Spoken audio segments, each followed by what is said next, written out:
Hermanos, muy buenos días y feliz sábado.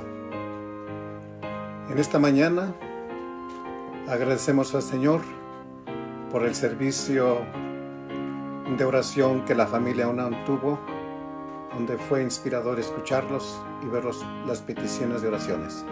Pero ahora vamos a iniciar nuestro programa, es decir, nuestra lección de escuela sabática, nuestra clase.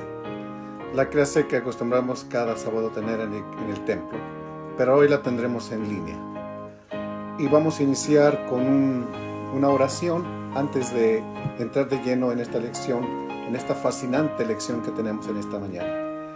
Así de que yo les ruego que inclinemos el rostro para orar por la presentación de esta lección. Así de que inclinemos el rostro y oremos. Amado Dios que estás en los cielos, tú que tienes el control sobre todo, tú que eres omnipresente, omnipotente, omnisapiente, oh mi Dios, a ti clamamos en esta mañana, para que tú bendigas la presentación de esta lección, que tú hables a través de mi boca y que cada uno de los alumnos y miembros de la iglesia de Temple City escuchen, puedan tener en sus mentes que tú estás al control y que lo que aquí vamos a aprender pueda servirnos para que nuestras vidas sean construidas, sean edificadas y podamos confiar más plenamente en ti. Gracias, mi Señor. Ahora pues todo esto te lo pido y te lo pedimos en el nombre de Jesús. Amén. Amén. Bien, hermanos, tenemos una lección muy fascinante, ¿verdad? Es algo profético, es algo verdaderamente que cuando yo estudié esta lección me di cuenta de que no es otra lección como que de historia, ¿verdad?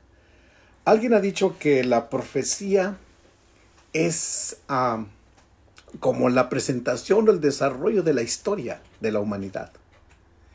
Y aquí Daniel nos hace ver eso realmente. Y vamos a mirar cómo es que esto sucede a través de repasar esta lección, ¿verdad? Tenemos que tener en cuenta que lo que aquí se presenta, pues los reyes del sur, los reyes del norte, la sucesión de poderes, en fin, no es otra cosa más que paralelismo con los que ya estudiamos anterior, ¿verdad?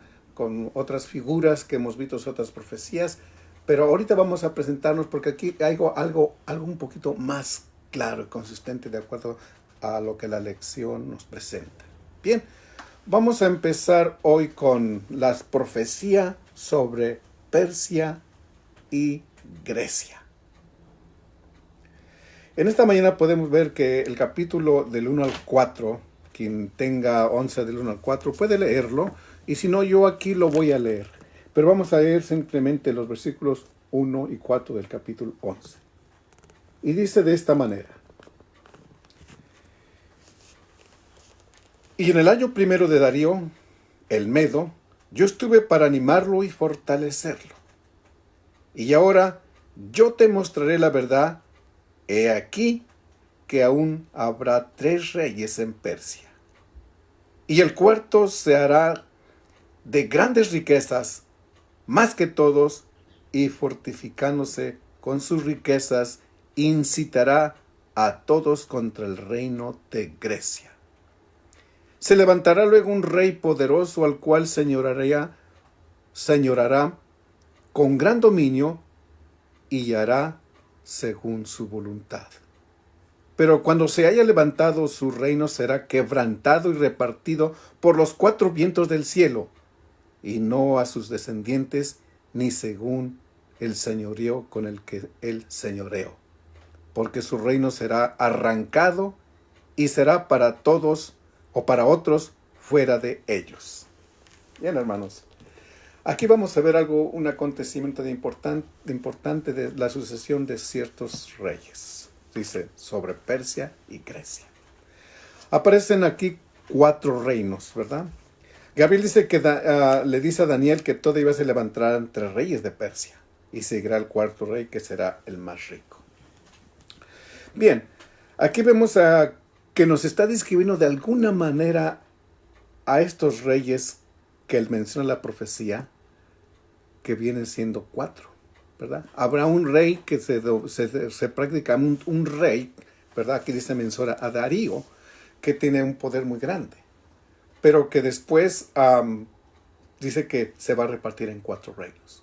Bueno, como dijimos al principio, ¿verdad? La profecía es el desarrollo de la historia. Y vamos a ver a la historia qué es lo que está pasando, cómo es que esto se desarrolla. Cómo es que personajes que alguna vez los que estuvimos en la escuela, ¿verdad? Yo sé que muchos y todos pasamos por la escuela y de alguna manera vemos, yo me recuerdo en la historia universal que llevábamos en aquellos años en la secundaria, y hablábamos acerca de la historia universal y ahí yo me recuerdo al ver estos personajes que aquí menciona la lección, me recuerdo de ellos. Y aquí vemos cómo Ciro dice que después de Ciro vendrán 3 reyes sucesivos y ejercen un dominio sobre Persia, ¿verdad? Entonces vemos cómo estos reyes se esparcen, se reparten el reino. Vamos a ver lo que la lección nos dice aquí. Dice aquí que el 4º rey será más rico que todos y provocará a los griegos, y después de Ciro 3 reyes sucesivos ejercerán su dominio sobre Persia. Y menciona aquí a Cambises, dice a Esmeredis y a Darío. Estos son los 3 reyes que él menciona en el cual se divide este reino, ¿verdad? Y encontramos que el 4º rey es Jerjes. Jerjes, ¿saben quién es? O también Asuero, y lo vemos mencionado cuando leemos la historia de Esther. En otras palabras, este fue el esposo de Esther, ¿verdad? Y vemos como aquí este tiene un gran poder. Y este trata de enfrentarse, de hacerse grande. Pero la historia nos muestra que este fue repelido por unos valientes soldados de origen, bueno, griegos definitivamente. Y no tuvo mucho poder, ¿verdad? Ahora vemos que esto, vamos a ver cómo que es que aquí la elección no lo muestra.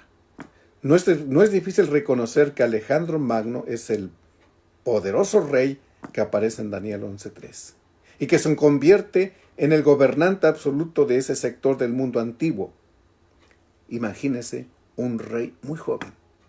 Tenía 32 años y tenía todo un poderoso ejército y dominó todo esto, ¿verdad?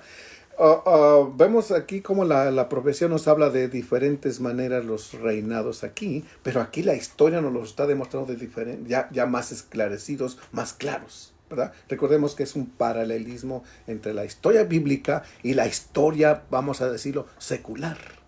Aquí en esta profecía que leemos del 1 al 4, de 11 al 1 al 4, nos da nombres proféticos, ¿verdad? Nos nombra 3 reyes de Persia, el 4º hará esto, hará lo otro. Pero cuando vamos a la historia, miren, yo les quiero comentar algo. Alguien dice que los adventistas del séptimo día, para interpretar la historia, fíjense bien cómo nos critican, dicen que nosotros vamos a un almanaque histórico, vemos los acontecimientos que ya pasaron ahí, dice, y luego vamos y los metemos nos lo comparamos con la historia bíblica. Eso dicen ellos. Pero vamos a ver que ellos no saben que Dios tiene el control de la historia. Hermanos, aquí yo descubro algo muy importante. Que desde todos los tiempos, desde el principio del tiempo, y podemos remontarnos a la historia bíblica más antigua, y nos damos cuenta de que todos los pueblos luchan por el poder. Por el poder. Es decir, el poder de querer controlar al mundo, de querer controlar a las masas. Entonces, nos damos cuenta, y si ahora nos venimos a la historia contemporánea, está sucediendo exactamente lo mismo, hermanos. ¿Qué está pasando? ¿Qué podemos ver ahora? A partir de la Segunda Guerra Mundial, ¿verdad? 1945, cuando se terminó la Segunda Guerra Mundial, ¿qué poder emergió sobre el mundo? Los Estados Unidos. Se hizo la potencia más económica más grande de la historia moderna, vamos a decirlo de esa manera. ¿Por qué? Porque ganó la guerra. Y eso le dio fama, le dio poder, y encontramos que los Estados Unidos se hizo poderoso, grande. Desde 1945, que ganó la guerra mundial, siguió su poderío por otros, digamos, vamos a decirlo, que aún continúa en cierta manera. Pero estamos viendo cómo la historia, o cómo lo que venimos, los últimos acontecimientos que estamos viviendo, cómo ahora están surgiendo otros poderes, ¿verdad? Ya tenemos a China, ya tenemos a Rusia, ya tenemos a la India, que también está prosperando grandemente. Ya tenemos a Japón. Y ahora hay una pugna de poder de quién quiere gobernar el mundo. Sabemos que las tres potencias más grandes que ahorita existen, que son sobresalientes, está China, está Rusia y está los Estados Unidos. Estos dos países que mencionamos, China y Rusia, quieren de alguna manera también controlar el mundo. Y vamos a ver más que a medida que vaya pasando el tiempo, vamos a darnos cuenta de quién va verdaderamente a tener la supremacía del mundo. Ahorita todavía estamos sobre el régimen estadounidense, porque el dólar está ahí funcionando todavía a nivel mundial. Pero estas dos potencias, Rusia y China, quieren quitarle la supremacía a este país. Y nos damos cuenta que no hay mucha diferencia con lo que leemos aquí en la historia, es lo mismo. Alejandro Magno tuvo ese poder para poder, vamos a decir de esta manera, las palabras a veces salen y se hace un juego de palabras un poquito raro. Pero dice aquí, Alejandro Magno tuvo el control de una grande extensión de tierras, de poderío, de imperio que logró controlar y conquistar. ¿Pero qué pasó? Era muy joven, 32 años, y murió muy joven, ¿verdad? Y nos damos cuenta que la profecía bíblica dice que no tenía quien dar, o sea, su reino se desapareció prácticamente y se formaron 4 reinos. ¿Por qué? Porque él murió y no tenía quien heredarle ese reino. O sea, no tuvo hijos, no se casó. Joven de 32 años, murió y no tenía descendencia. Y aquí vemos cómo sus 4 generales se reparten el reino, ¿verdad? Vemos aquí, aquí nos menciona la elección que está Ptolomeo, que se hace de Egipto, ¿verdad? El reino sobre Egipto. Lisimaco, que se va sobre Tracia. Seleuco sobre Siria, o sea, él se toma Siria. Ptolomeo sobre Egipto, Lisimaco sobre Tracia y el Asia Menor, y Casandro. Recordemos aquí, voy a nombrar, son Ptolomeo, Lisimaco, Seleuco y Casandro. Estos eran sus 4 generales. Y estos pues no eran sus hijos. Y ellos cada uno tomó su parte que corresponde, donde les había asignado administraran, y dijeron, bueno, ya Alejandro Magno, o Alejandro el Grande, que también así se le domina, ya no existe. Bueno, pues a nosotros nos dejó delegados de esto, pues entonces nosotros vamos a dominar esto. Y cada uno, ya no dicen vamos a hacer una federación, no, cada uno agarró su parte. Ptolomeos Egipto, Lisimaco toma Tracia y Asia Menor, y Casandro toma Macedonia y Grecia. Y nos damos cuenta de que estos 4 hacen 4 reyes, que aquí la palabra de Dios menciona, ¿verdad? Dice, se levantará un rey poderoso, y dice, pero cuando se haya levantado el 4, el reino será quebrantado y repartido por los 4 vientos. Fíjense bien. Los 4 vientos son sus 4 generales, y ya vimos quiénes son sus nombres. Entonces, vemos aquí cómo se desarrolla la historia y cómo aquí tenemos la manera de interpretar lo que la palabra de Dios dice, ¿verdad? Entonces nos damos cuenta que Dios es el Señor de la historia. Entonces, no tengamos ningún temor porque el Señor siempre está al control. Y vamos a seguir adelante con la profecía sobre Siria y Egipto. Yo les invito para que leamos el versículo 6 del capítulo 11 de Daniel. Y vamos a ver qué nos dice Daniel en el capítulo 11 y versículo 6.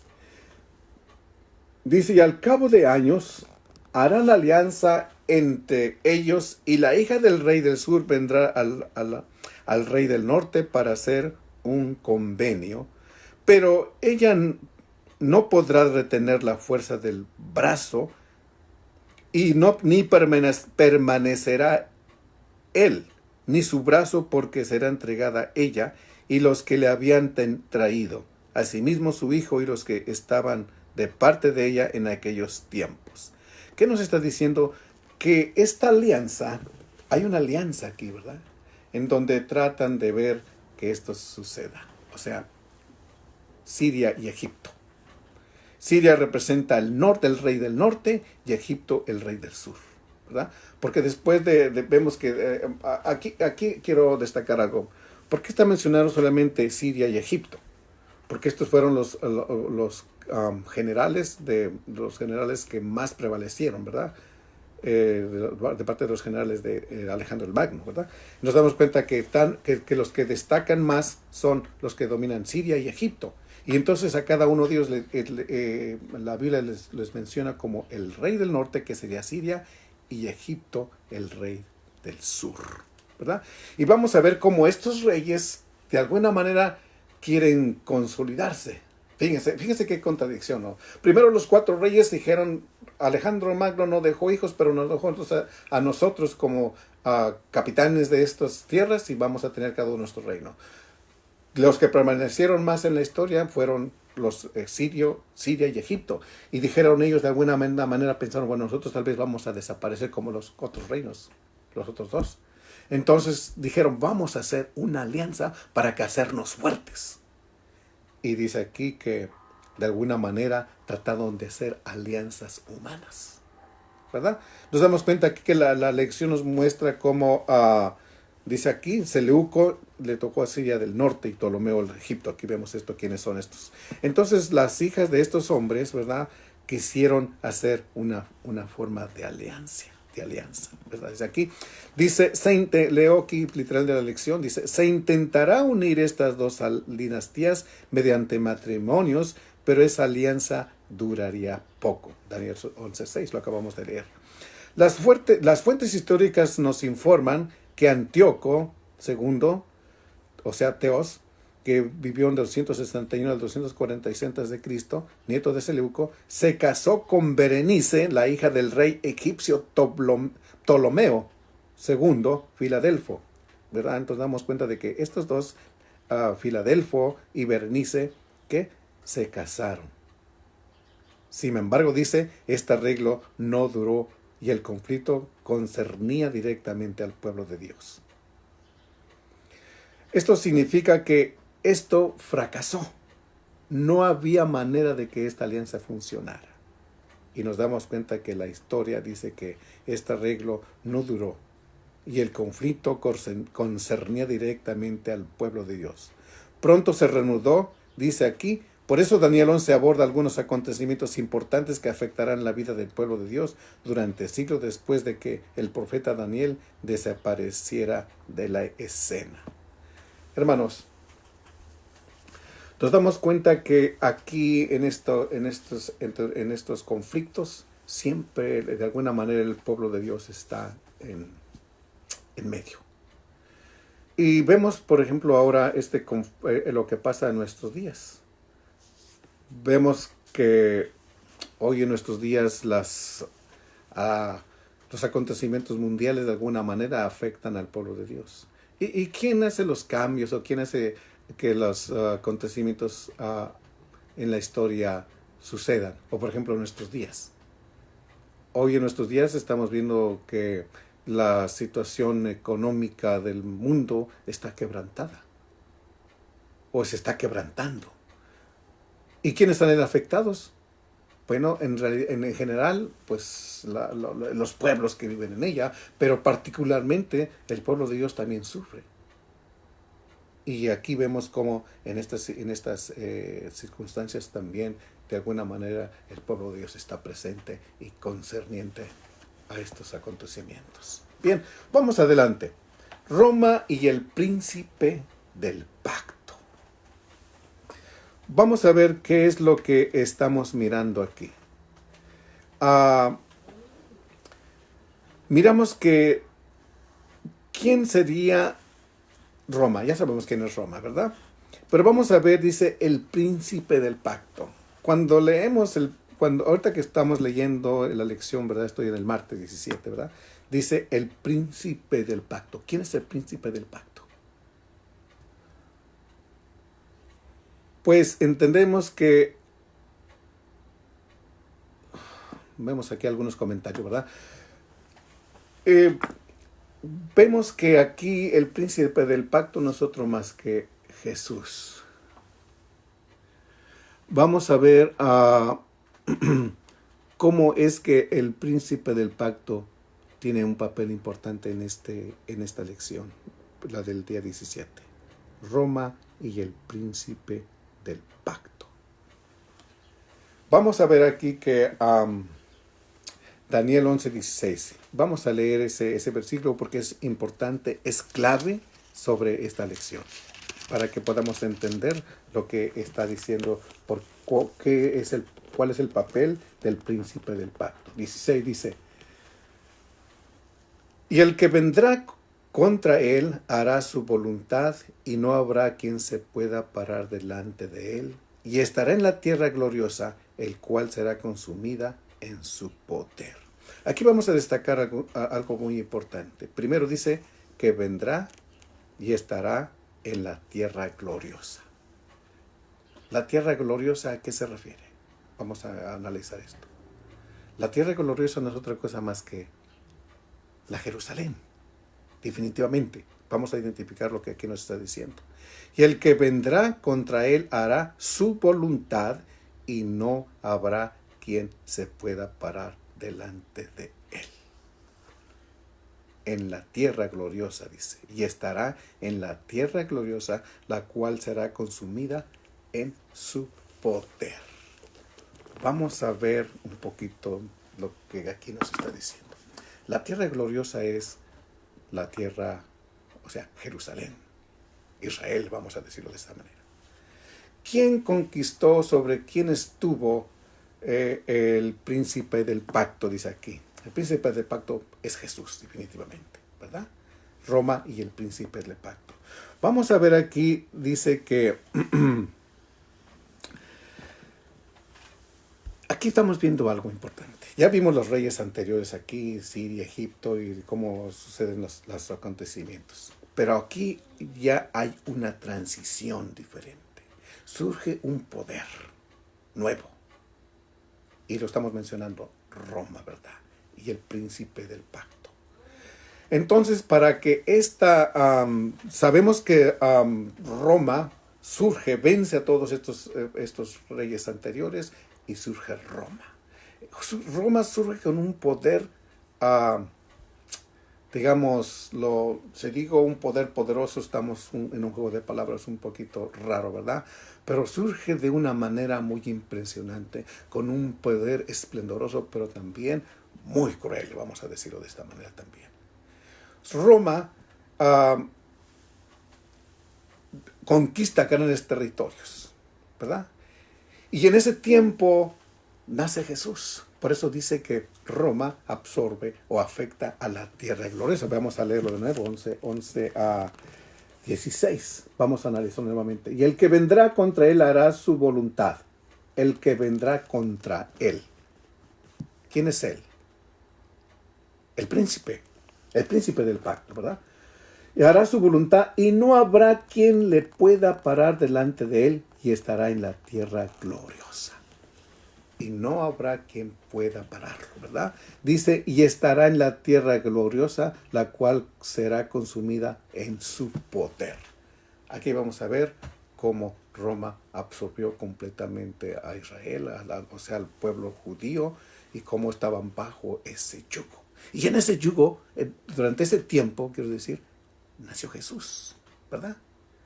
Dice, y el que vendrá contra él hará su voluntad, ¿verdad? Y también menciona acerca de una persona que cobra, el cobrador de tributos, ¿verdad? Ahí vamos, si podemos más adelante. Dice que él va a tener un poder muy grande, y también menciona que el cobrador de tributos. Vamos a leer un poquito más al 16 adelante. Dice, y volverá después su rostro en las islas y tomará muchas más, un príncipe que hará parar su afrenta y aún tomará sobre sí su propio. Luego volverá su rostro para a las fortalezas de su tierra, mas tropezará y caerá y no será hallado. Entonces se levantará en su lugar un recaudador de impuestos en la historia del reino. ¿Ok? Aquí vamos a ver algo muy importante. Sabemos que en Roma hubo sucesión de ciertos emperadores y reyes, y aquí lo describe la historia. Y llega hasta mencionar, dice, el recaudador o el cobrador de tributos. ¿Y quién era ese recaudador de tributos? En los tiempos en que Jesús, en su ministerio, cuando él estaba ya en su ministerio, recuerden algo. En su ministerio de Jesús le hicieron una prueba a Jesús. ¿Se acuerdan?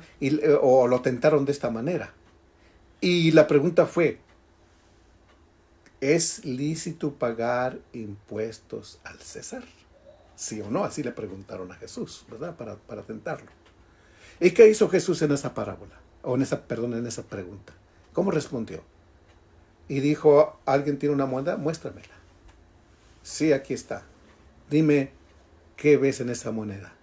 Dice, la cara del César. ¿Y qué dijo Jesús? Bueno, pues dad a Dios lo que es de Dios y dad al César lo que es de César. En esos tiempos estaba quién era el que cobraba los impuestos, y que estaba en ese tiempo César Augusto. Nos damos cuenta que entonces ahí nació Jesús, y ahí, bueno, es decir, en ese tiempo nació Jesús, y bajo ese reinado también reinaba todo Roma, era Tiberio, ¿verdad? Bueno, la historia es compleja, es interesante, y ¿saben qué? Nos lleva a mirar los asuntos de cómo Dios tiene el control. Vamos a ver lo que el comentario de la lección nos dice para poder aclarar algunos puntos. Dice, al parecer Daniel en el capítulo 11-17 describe una transición de poder de los reyes helenísticos a la Roma pagana. ¿Entendemos ahí? Y el que vendrá contra él hará su voluntad, y no habrá quien le pueda enfrentar, y estará en la tierra gloriosa, la cual será consumida en su poder. La tierra gloriosa, no, ya les dije, ¿verdad?, es Jerusalén, y el lugar donde existió el antiguo Israel. Y el nuevo poder que toma su lugar es la Roma pagana. Recordemos eso, ¿verdad? Lo estaba yo explicando, pero esto nos aclara mejor la lección. Nos aclara mejor el tema. El mismo acontecimiento también se describe en la expansión horizontal del cuerno pequeño, ¿verdad? Aquí vemos que hay un paralelismo, ¿verdad?, entre el poder, ¿verdad?, del poder y el cuerno pequeño, la transición de poder, ¿verdad? Roma, el cuerno pequeño. Vamos a ver quién es el cuerno pequeño después. Ya lo sabemos, ¿verdad? Pero es un repaso de esta lección. Dice, la tierra gloriosa es Jerusalén, el lugar donde existió el antiguo Israel, y el nuevo poder que toma ese lugar es la Roma pagana. Recordemos, vamos a asociar el nombre, Roma pagana y Roma papal, pero ahorita estamos hablando de Roma pagana.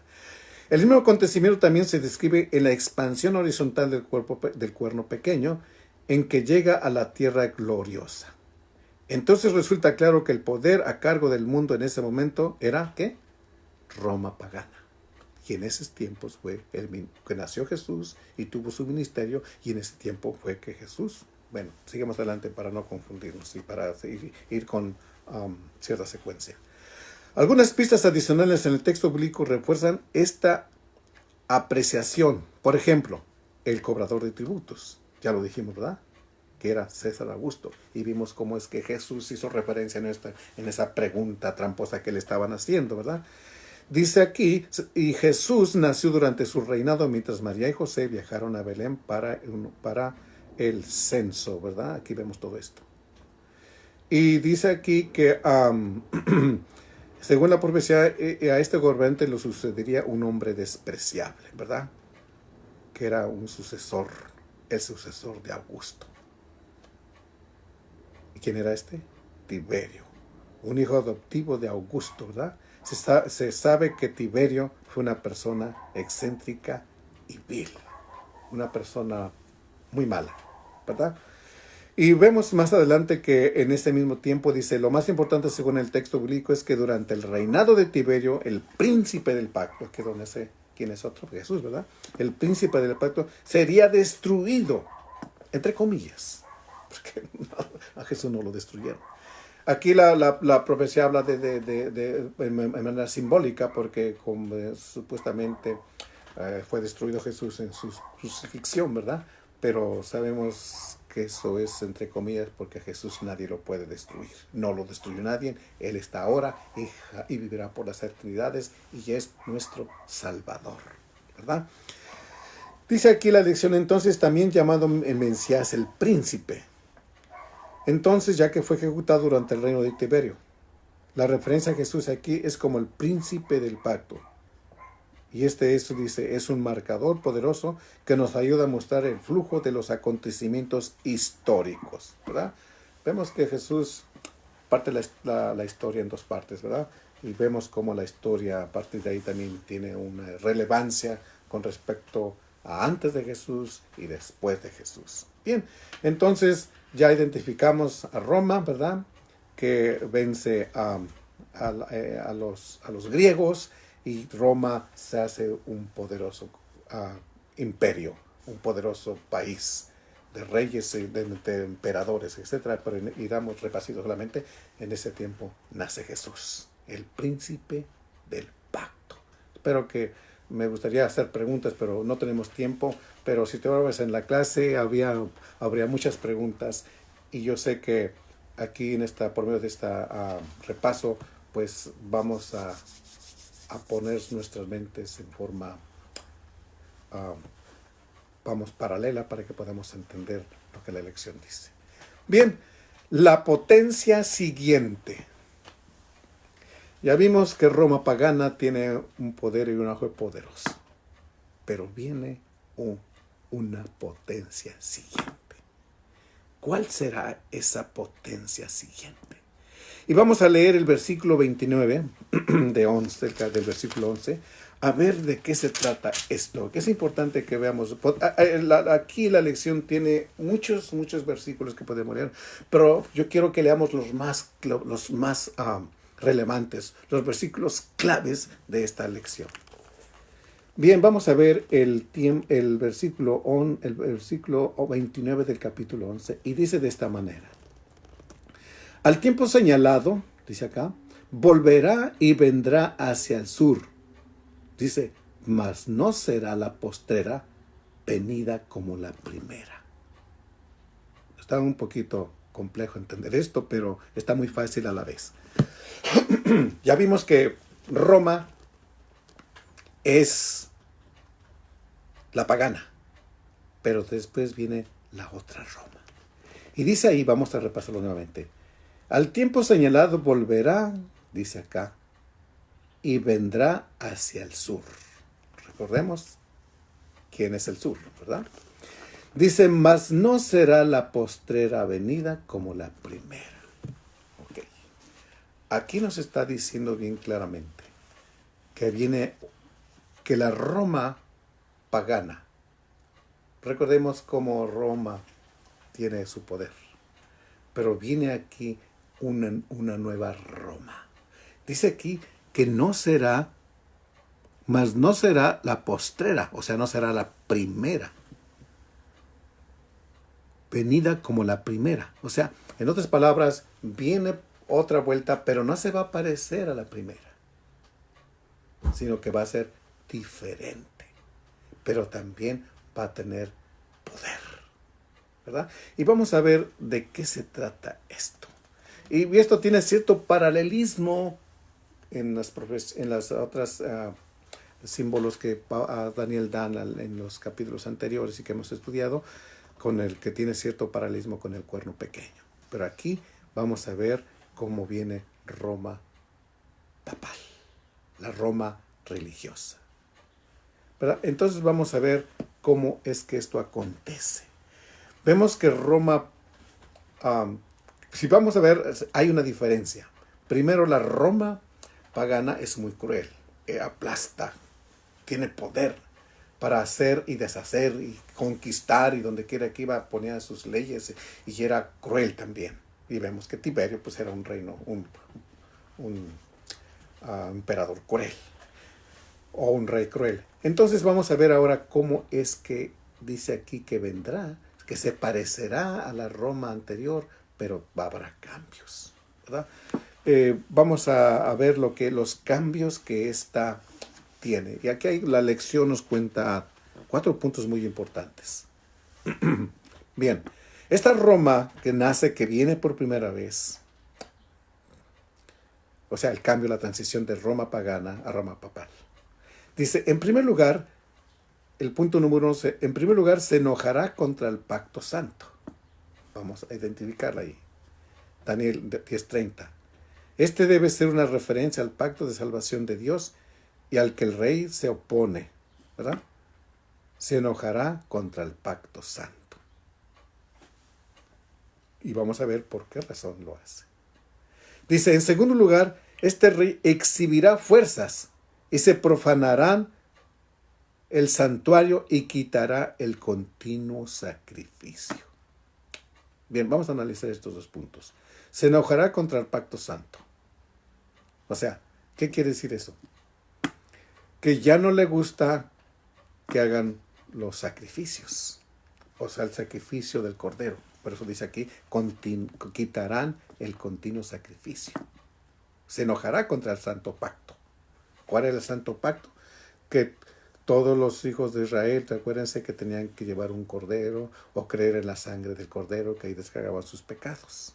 ¿Ok? Se enojó contra ello. Pero en segundo lugar, dice que quitará el continuo sacrificio. El continuo sacrificio que estaban haciendo el pueblo de Israel era constantemente ver, es decir, quitar el sacrificio del cordero. Recuerden eso.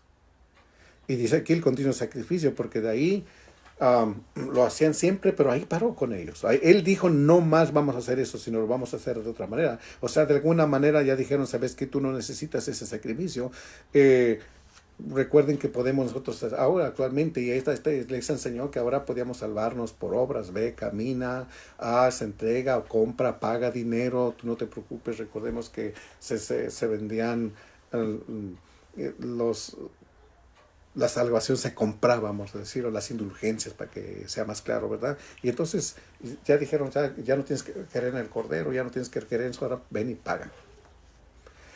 Veamos cómo eso sucedía en ese tiempo. Ahora, en tercer lugar, dice aquí, como consecuencia de su ataque al santuario, este poder pone la abominación desoladora. En el tiempo de Dios, la expresión paralela, o sea, prevaricación asoladora, apunta a los actos de apostasía en rebelión del cuerno pequeño. Vamos a repasar esto. El tercer lugar, dice, como consecuencia de su ataque al santuario, este poder pone la abominación desoladora. O sea, estos atacan, destruyen el santuario, destruyen el pueblo de Dios, pero destruyen el santuario, ¿verdad? Destruyen Jerusalén, la tierra gloriosa. Por eso dice que es sometida a la tierra gloriosa, la inunda, la invade, ¿verdad? Dice el versículo que la absorbe, o sea, la somete. Y entonces cuando es sometido el pueblo de Dios, ¿qué pasa? El santuario, todos los actos religiosos que se hacen ahí, el templo es destruido, se hacen cosas ahí diferentes, y por eso dice aquí que este es la abominación desoladora. Eso tiene otro sentido bíblico, otra interpretación bíblica, que más adelante en el capítulo final de Daniel vamos a mirar eso más claramente. Dice, el cuarto lugar, dice, el cuarto dice, en el cuarto lugar, este poder persigue al pueblo de Dios. Vemos que, ¿quién persigue al pueblo de Dios?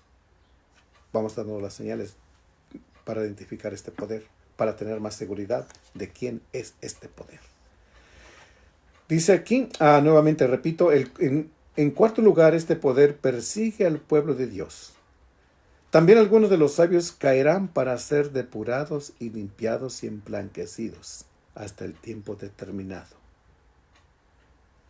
Aquí nos está diciendo que de alguna manera, yo quiero pensar, que de alguna, porque dice, escuchen bien, dice, también algunos, está entre comillas, también algunos de los sabios caerán para ser depurados y limpiados y emblanquecidos hasta el tiempo determinado. O sea, en otras palabras, muchos fueron engañados, porque esto está entre comillas, recuerden. En cuarto lugar, de este poder persigue al pueblo de Dios. Y luego entre comillas, también algunos de los sabios caerán, dice la palabra caerán, los que fueron persuadidos. No es que aceptaron algo nuevo que fuera real y verdadero, que venía de parte de Dios. Dice, caerán para ser depurados y limpiados y emblanquecidos hasta el tiempo determinado. En otras palabras, muchos de los hijos de Dios fueron engañados. Ya sea que se dejaron engañar por sí mismos o simplemente lo hicieron pensando que era verdadero. Recordemos que cuando la iglesia, cuando Constantino, pues, recuerden esto de que él se convirtió al catolicismo. O sea, él dijo que tuvo un sueño y que tenía que aceptar el cristianismo, quiero decir, ¿verdad?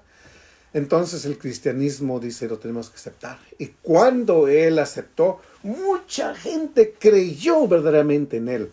Por eso dice aquí, ¿qué pasó? También algunos de los sabios caerán para ser depurados siempre. Y todavía viene algo que a mí me llama la atención. Quiere decir que, fíjense bien, esto es una profecía que se cumplió en el pasado, pero que también tiene una repercusión para el futuro, porque vemos que dice la palabra sabios caerán. Esto quiere decir que en estos tiempos, en el tiempo del fin, va a suceder de alguna manera lo mismo, ¿verdad?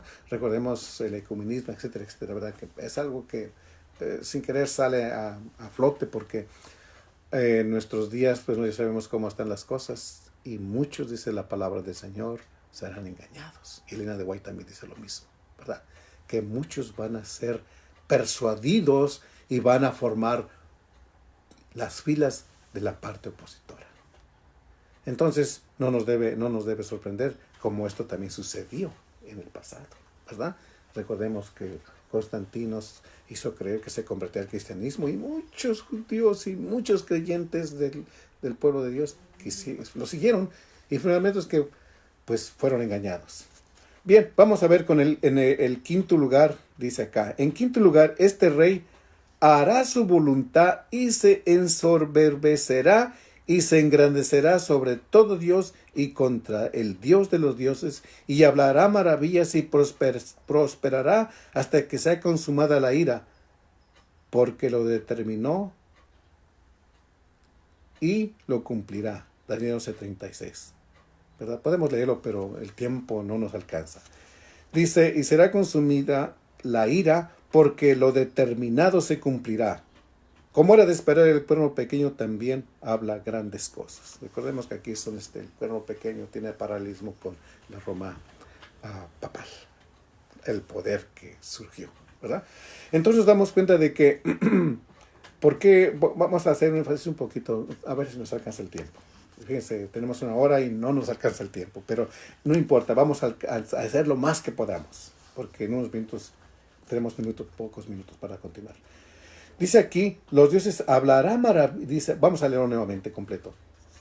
En quinto lugar, este rey hará su voluntad y se ensoberbecerá y se engrandecerá sobre todo Dios y contra él, el Dios de los dioses, dice, y hablará maravillas y prosperará hasta que sea consumada la ira, porque lo determinado se cumplirá. Bien. ¿quién es el que habló maravillas? ¿Verdad? ¿Quién dijo podemos hacer cosas porque tenemos la autoridad para hacer cambiar los tiempos y la ley y poner muchas otras cosas? De tal manera que, bueno, el evangelio puro y verdadero de Jesús fue completamente cambiado. Entonces nos damos cuenta de que habló contra el Señor, habló contra el Altísimo, quiso cambiar los tiempos y la ley. ¿Y quién es? El cuerno pequeño, la Roma papal, ¿verdad? Entonces nos damos cuenta de cómo viene la sucesión de potencia, ¿verdad? La potencia siguiente, que es la de nuestra lección, nos dice cómo Roma pagana y viene Roma, la Roma religiosa, ¿verdad? Por eso todavía por ahí vemos algunos epitafios o escrituras en algunos templos, ¿verdad? Dice que es de origen romano, ¿verdad? No quiero mencionar más al respecto, ustedes saben a qué me refiero. Bien, vamos a ver los acontecimientos finales. Y esta lección, este repaso del jueves dice aquí, vamos a ver Daniel 11, 40 al 45. ¿Y qué es lo que ocurre aquí? ¿Verdad? Vamos a leer, a ver 11, 40 al 45, 5 versículos. Dice, pero al cabo del tiempo el rey del sur se enfrentará con él, y el del norte se levantará contra él como una tempestad de carros y gente de a caballo y muchos navíos, y entrará por las tierras inundadas y pasará. Entonces, vamos a ver aquí lo que sigue adelante. El 41. Y vendrá a la tierra gloriosa. Recordemos quién es la tierra gloriosa. ¿Cuál es la tierra gloriosa? Y muchas naciones caerán, mas éstas escaparán de su mano. Edom, Moab y lo mejor de los hijos de Amón. Asimismo extenderá su mano a las otras tierras y no escapará el país de Egipto. 43. Y se apoderará de los tesoros de oro y plata y de todas las cosas preciosas de Egipto. Libios y etíopes seguirán sus pasos. Pero noticias del oriente y del norte lo estremecerán y saldrá con grande ira para destruir y matar a muchos. Y plantará las tiendas de su palacio entre los mares, en el monte deseable. ¿El monte deseable quién es? Recordemos que es la tierra gloriosa, ¿verdad? También. Del santuario, y vendrá hasta su fin y no tendrá quien le ayude. Bueno, hermanos, esta es una profecía sobre este reino. Todo lo que hace, todo el poder que ejerce, ¿verdad? Dice que atesora grandes tesoros, oro, plata, de todos los países. Y todos los países automáticamente, lo podemos deducir, los somete. Entonces, al ser sometidos estos países, nos damos cuenta de que tiene un grande poder. Y para poder esto decirlo en otras palabras, recordemos que Roma papal tenía un poder, un auge poderosísimo. Ellos eran los que de alguna manera quitaban y ponían reyes, recordemos eso. Roma papal era la que se le llevaba, no tributos, porque recuerden que Roma pagana cobraba los impuestos, y aquí Roma papal lo hace de diferente manera. Por eso dice que tendrá parecido, pero no será igual. Aquí les llevaban regalos, les llegaban obsequios, oro, plata. Dice ahí que de todos los países pensaban ahí diferentes países, ¿verdad? Dice aquí, se apoderará de los tesoros de oro. No es que los iba y los quitaba, simplemente se los llevaban. O sea, algún rey se rebelaba, lo excomulgaba y tomaba lo que este rey tenía. Recuerden, estamos identificados como lo está diciendo la profecía. Hermanos, la lección es, por eso digo yo, y aquí lo decimos nuevamente, ver la profecía es ver la historia del mundo. Y nos damos cuenta de que Dios está al control. Tenemos unos minutos para el repaso final de jueves. Vamos a ver unas cosas importantes, lo que la lección nos dice. Tiempo del fin. O sea, dice aquí, vamos a ver qué es lo que dice aquí. En el 45 dice, porque vendrá, dice, y vendrá hasta su fin y no tendrá quien le ayude. Tiene todo el poder, todo el auge, ¿verdad? Y tal vez en estos días todavía lo tenga. Pero dice que al finalmente, dice aquí, vendrá hasta su fin y no tendrá quien le ayude. Bueno, lo dejamos así porque ya saben. Pero vamos a ver lo que las partes de la lección que nos dice. Rey del norte, vamos a ver. Tiempo del fin. La expresión del tiempo del fin solo aparece en Daniel 8:17, ¿verdad? Dice, la exploración de las profecías de Daniel indica que el tiempo del fin se extiende desde la caída del papado en 1798 hasta la resurrección de los muertos, o sea, tiempo del fin. Es lo que habla aquí el versículo 45, ¿verdad? Que es el tiempo del fin, o sea, cuando finalmente nadie le va a ayudar porque ya no habrá quien le ayude, ya no habrá quien someta, ¿verdad? Porque ahí, dice aquí, no tendrá quien le ayude. Y vamos a ver el rey del norte. Este nombre, en primer lugar, designa geológicamente a la dinastía seleucida, pero luego se refiere a la Roma pagana y finalmente a la Roma papal. Por lo tanto, no describe una ubicación geográfica. O sea, el reino del norte es simbólico, ¿entienden? Sino al enemigo espiritual del pueblo de Dios. Además, deberíamos notar que el rey del norte representa una falsificación del Dios verdadero que en la Biblia está simbólicamente asociado con el norte. Luz que llega y cambia el Señor. Cada vez que veamos esto nuevamente, entendemos que cuando digan el rey del norte, es el enemigo de Dios. Porque de ahí surge el gran poder que llega hasta nuestros días.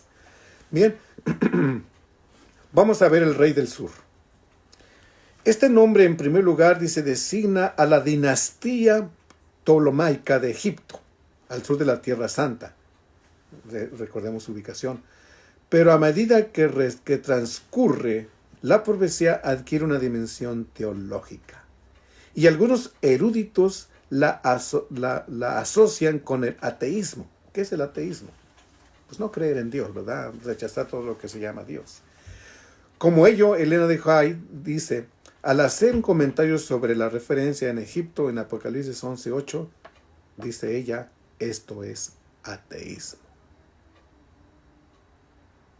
Ateísmo. No cree en Dios. Tú puedes creer lo que tú quieras, en ti mismo, lo que sea, ¿verdad?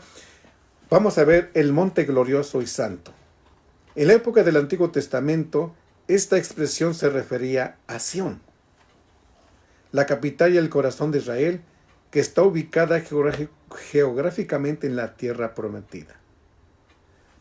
Después de la cruz, el pueblo de Dios ya no se define por líneas étnicas ni geográficas. Por lo tanto, el monte santo debe ser una designación simbólica del pueblo de Dios diseminado por todo el mundo. Exactamente. Diseminado por todo el mundo. Por eso dice aquí que entonces Sión es el pueblo de Dios, ¿verdad? Entonces vemos que definitivamente ya el pueblo de Dios no solamente está en Jerusalén o en Sión, sino está por todas las fases de la tierra. Y no se está refiriendo al pueblo judío o hebreo. Se está refiriendo a aquellos que de alguna manera vienen siendo el pueblo de Dios espiritual, el verdadero pueblo de Dios que le ama en espíritu y en verdad, ¿verdad? Entonces, solamente lee esto para terminar porque tenemos solamente ya unos pocos minutos, 2 minutos. El rey del sur ataca al rey del norte. La Revolución Francesa intentó erradicar la religión y derrotar al papado, pero fracasó. Entonces, el rey del norte ataca y derrota al rey del sur. Dice, las fuerzas de la religión encabezadas por el papado y sus aliados finalmente vencerán a las fuerzas del ateísmo, ¿verdad? Vemos cómo sucede esto. Y formará una coalición con el enemigo derrotado, Edom, Moab. Ahí está la simbología, Edom y Moab son los símbolos. Y la mayoría de los hijos de Amón escaparán. Algunos de los que no se cuentan entre el verdadero pueblo de Dios se unirán al redil en la última hora. El rey del norte se prepara para atacar al Monte Santo, pero llega a su fin y las fuerzas del mal son destruidas y se fortalece el reino de Dios. Estas palabras, esta escritura nos está hablando que se remonta hasta la venida de Jerusalén. Hermanos, la venida de Jerusalén en el tiempo cuando Jesús venga, cuando todos estaremos en el reino del Señor, cuando Jerusalén descienda allá con todos los que hayamos sido redimidos. Yo espero estar allí. Yo sé que cada uno de ustedes quiere estar allí, ¿verdad? Hasta ahí se remonta. Ahí es cuando se cumple el versículo 11:45, ¿verdad? Donde tendrá su fin y no habrá quien le ayude. Hasta ahí se remonta la historia. Hermanos, yo les agradezco mucho por su atención. Sé que hay momentos en que la lección pareciera que hay contradicciones y no está muy clara, hermanos. Pero repasémosla, estudiémosla, porque esto es bien profundo, es simbología, pero es que nos atañe. Yo sé que para estudiar esta lección se necesita mucho tiempo, pero mis hermanos, que el Señor me los bendiga. ¿Y saben qué? El Señor está al control. Y el Señor revela la historia, y no solamente la historia secular, la historia del pueblo del Señor. Muchas bendiciones, hermanos, y prepararemos para el sermón que comenzará en algunos minutos. Gracias. Bendiciones para todos. Es mi deseo y oración y una corta oración. Padre amado, gracias por este repaso de escuela sabática. Queremos que tu Santo Espíritu nos llene con tu poder y que lo que aquí aprendimos y estudiamos se pueda clarificar más en nuestras mentes para que tengamos más fe y una seguridad de que tú estás al control. Bendice a cada uno de mis hermanos que están mirando en el nombre de Jesús. Amén. Amén, hermanos. Gracias.